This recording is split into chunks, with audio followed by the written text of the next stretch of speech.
한류계 언니들이 먹여 살린 건 부인할 수 없을 수도 있습니다. 강남의 한류계 언니들이 자주 출몰한다는 곳이 있었으니. 안녕하세요, 끝장연애TV입니다. 제목 보고 많이 놀라셨나요? 오늘 내용은 하나의 썰로 재밌게 봐주셔도 되겠네요. 17억 빚을 갚고 외식업으로 성공할 수 있었던 그 이유에 대해 역으로 한번 추정해보면, 마케팅에 있어 백종원 대표의 파라는 한류계 언니들이 먹여 살렸다고 해도 과언이 아닐 수 있는데, 그 이유에 대해 지금부터 백 대표의 수상한 마케팅에 관해서 한번 생각해봅시다. 미리 편향된 사고 가지지 마시고 한국말은 끝까지 한번 들어보세요. 백종원 대표 좋아하시는 분들 많으신데, 우리는 항상 성공한 사람의 결과인 성공 스토리만 듣고 큰 맥락만 보여주기에 과거 가장 어려웠던 시절, 어두운 부분을 극복하는 실질적인 방법에 대해서 얘기하는 거는 한 번도 본 적이 없는 것 같네요. 언론에도 잘 알려진 사실인데, 백종원 대표가 과거 사업이 잘 안 돼서 17억 빚을 지었다고 하는데, 이걸 어떻게 극복했는지에 대해서는 구체적인 언급이 없죠. 보통 사람이면 좋지 않은 생각을 할 겁니다. 그렇다 보니 원래 백 대표는 금수저라서 아버지나 집에서 다 갚아준 것처럼 생각해서 백 대표를 좋아하지 않는 분들도 있는 것 같은데, 그건 좀 아닌 것 같고요. 제가 만약 아들이 17억 빚을 지었다면 갚아주기는커녕 알아서 하라고 하든가 손절할 것 같은데요. 아무리 아버지가 부자라고 해도 어느 정도 것이지 17억은 조금 심하잖아요. 지금부터 백종원 대표의 더본코리아 홈페이지에 있는 내용을 토대로 추정해보고 재밌게 썰러 봐주시길 바랍니다. 먼저 백종원 대표가 93년도에 논현동에 원조 쌈밥집 1호점을 오픈합니다. 첫 브랜드 치고 원조 쌈밥집은 그래도 어느 정도 평탄은 친 것 같습니다. 바로 빚을 크게 지었다면 5년 뒤 98년도에 한신포차나 행복분식을 오픈하지는 않을 것 같다는 생각입니다. 원조 쌈밥집과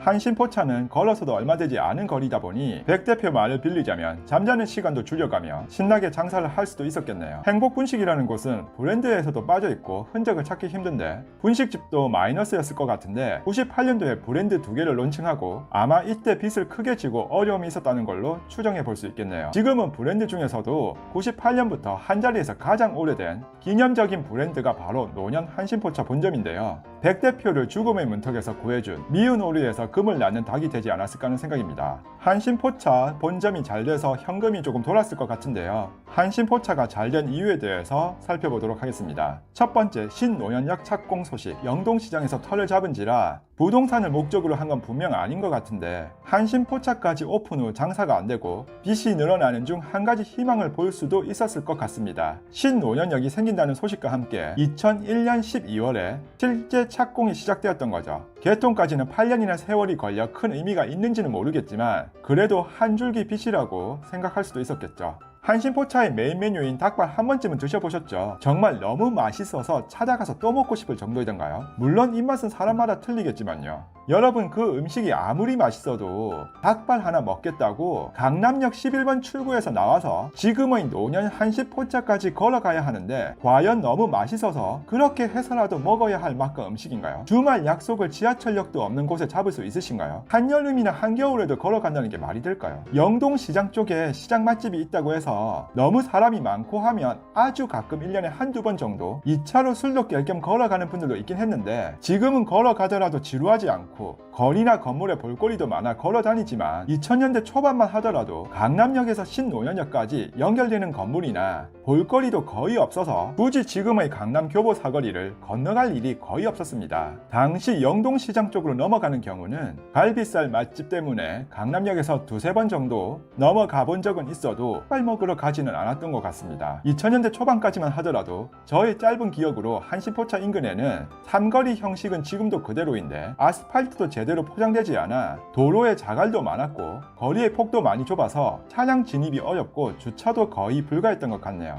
두 번째, 한류계 언니들의 대기 장소. 과거에도 밤에 일하는 분들을 위한 야식만 전문적으로 하는 가게들도 있었고, 실제 한류계 언니들로 인해 먹고 사는 분식집들도 많았습니다. 우선 한류계 언니들이 혼자만 먹을 수 없으니 많이 시키고 잔돈도 잘 안 받는다는 것도 장점이라는 얘기를 들었습니다. 어찌되었건 그런 점을 알고 의도해서 실행한 건지 우연의 일치였는지 모르겠지만, 한신포차의 경우 한류계 언니들이 먹여 살린 건 부인할 수 없을 수도 있습니다. 2000년대 초반에 남자분이라면 이런 얘기 한 번쯤 들어보셨을 거예요. 대한민국의 모든 예쁜 여자는 강남 템프로와 민들레 영토에 있다는 얘기인데, 이 시대에 대학을 다녔거나 직장인이라면 공감하실 겁니다. 남자 대학생들에게는 민들레 영토에서 일하는 여자와 사귀는 게 로망이었고, 직장인 남성이라면 템프로에서 한번 놀아봤으면 하는 그런 생각을 한 번쯤은 했었던 시절이었습니다. 그런데 강남의 한류계 언니들이 자주 출몰한다는 곳이 있었으니 그곳이 바로 한신포차였습니다. 당시에는 클럽보다 아직 나이트가 대세였던 시절이었고, 인근에 그런 장소도 없었으니 한신포차는 위치상으로도 2차 장소로 부적합했는데, 한류계 언니들이 그것도 때로 몰려있다고 하니 남자들 입장에서는 군침은 안 흘릴 수 없겠죠. 지금은 한류계 언니들이 보도나 차량 시스템, 대기 장소가 워낙 잘 되어 있지만 2000년대 초반만 하더라도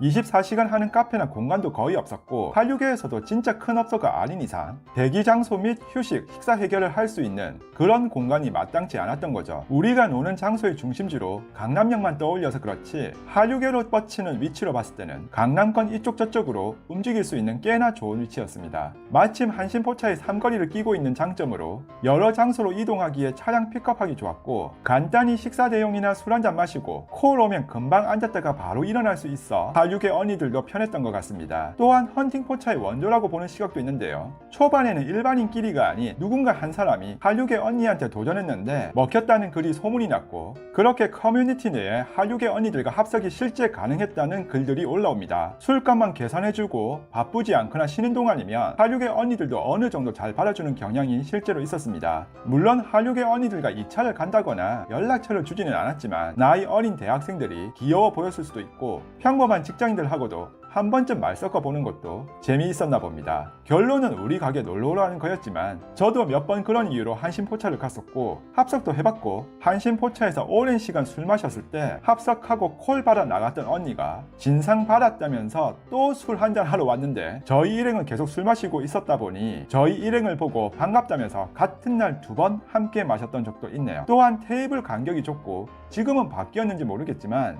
그 당시 여자 화장실은 주방 옆 1층, 남자 화장실은 2층인가 멀리 떨어져 있어서 작업이나 불미스러운 일이 있을 수 없는 구조로 기억합니다. 비현실적 몸매와 얼굴에 진짜 무슨 여자 연예인 보는 것처럼 떨리기도 하는 남자들, 그런 거 아시잖아요. 2차, 3차로 이어질 수 없지만 그냥 보고만 있어도 좋은 거? 대학생이나 일반 직장인 입장에서도 템프로 이용할 비용도 없고 아깝기도 하고, 가볍게 닭발에 소주 한잔 하는 비용으로 한류계 언니들과 함께 앉아서 얼굴 마주보고 술 한잔 할 수만 있다면 템프로 비용 번 거죠. 그렇게 소문이 나서 강남역에서 초저녁 일찍부터 영동시장까지 걸어가는 게 아닌 뛰어가서 한신포차에 줄을 서기 시작했더랍니다. 세 번째, 매운맛 유행. 이렇게 사람들이 줄을 서니 맛집으로 둔갑이 되었던 것 같은데, 이렇게 일반 손님들도 늘어나기 시작했던 것 같네요. 2002년 한일 월드컵을 거치며 술집들도 새벽 아침 해 뜰 때까지 하는 문화가 생겨났던 것 같습니다. 한류계의 상황도 좋아지는 것 같았고요. 될 놈 될 안 될 아니라는 말도 일리가 있는 것이, 한신포차가 그렇게 한물 가는 것 같다가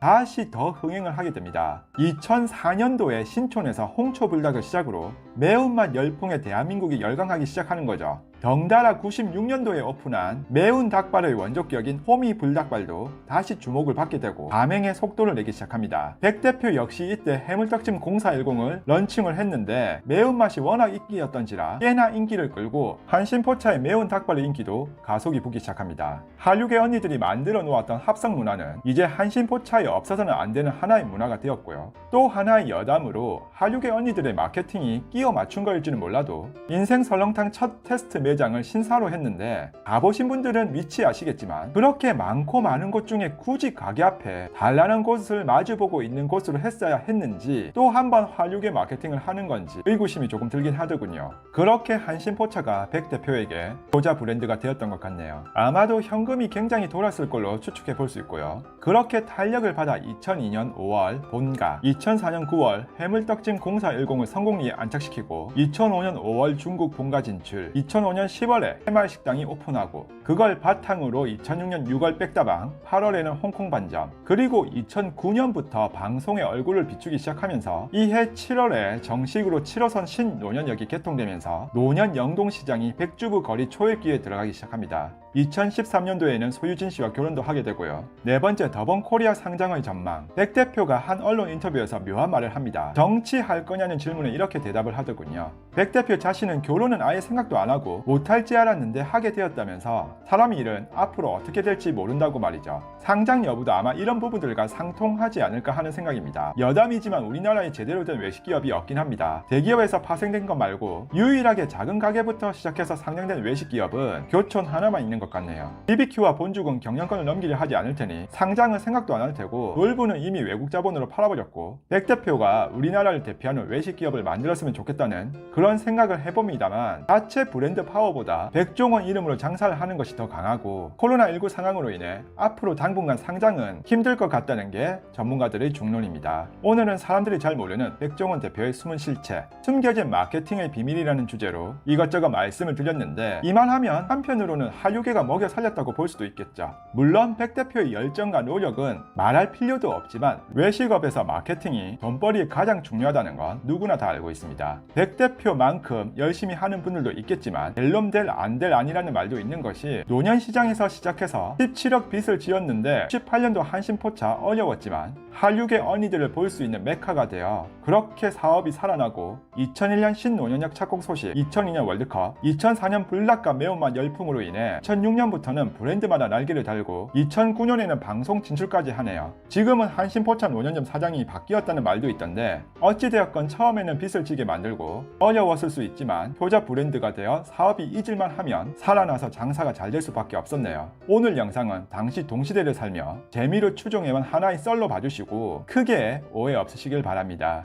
영상 재미있게 보셨다면 구독, 좋아요, 알림 설정까지 부탁드리며 시청해주셔서 감사합니다. 오늘의 한 줄평, 개인적으로 이춘시장의 3,000원짜리 꽃빵 튀김이 제일 좋더라.